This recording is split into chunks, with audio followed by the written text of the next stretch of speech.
পরবর্তীকালীন সরকার যে দায়িত্ব গ্রহণ করেছে ছাত্র বৈষম্য বা ছাত্র জনতার আন্দোলনের মধ্য দিয়ে যে সরকারকে বসানো হয়েছে, তাদের কাজটাই হলো, আমাদের দাবিটাই ছিল একটি শান্তিপূর্ণ, অবাধ, নিরপেক্ষ নির্বাচনের ব্যবস্থা করে দেওয়া এবং সেখানে কিছু সংস্কার কাজের প্রস্তাব ছিল আমাদের।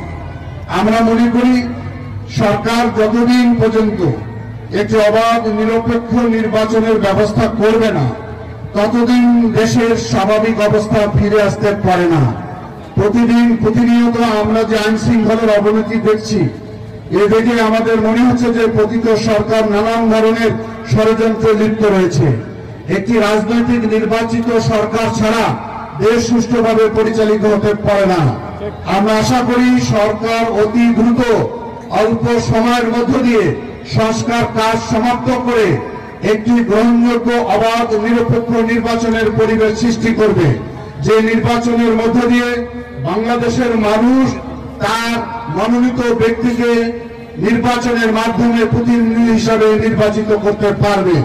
একটি রাজনৈতিক দলের দায়িত্ব, একটি রাজনৈতিক নির্বাচিত সরকারের দায়িত্ব দেশের আইন শৃঙ্খলা রক্ষা করা, দেশের মানুষকে সংগঠিত করা, দেশের সার্বিক উন্নয়নের নেতৃত্ব দেওয়া। আমরা মনে করি সরকারের ভিতরে কিছু মনে হচ্ছে যে তারা গড়িমসি করছে। এই গড়িমসির কারণে পতিত সরকারের নানান ষড়যন্ত্র প্রতিদিনই আমরা লক্ষ্য করছি।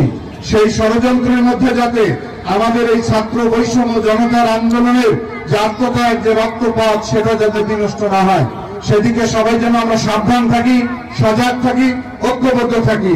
এই আহ্বান জানিয়ে আজকে আবারও এই ৬ষ্ঠ দিনের ঠাকুরগাঁও জেলা বিএনপি এবং রংপুর মহানগর বিএনপির যে খেলা, এটি আমরা আনন্দের সঙ্গে উপভোগ করব।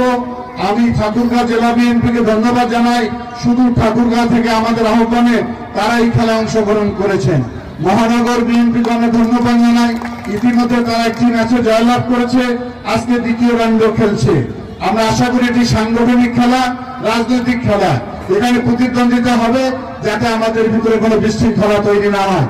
এই আহ্বান রেখে সকলকে ধন্যবাদ জানিয়ে কথা আমি শেষ করলাম। আল্লাহ হাফেজ। বাংলাদেশ জিন্দাবাদ।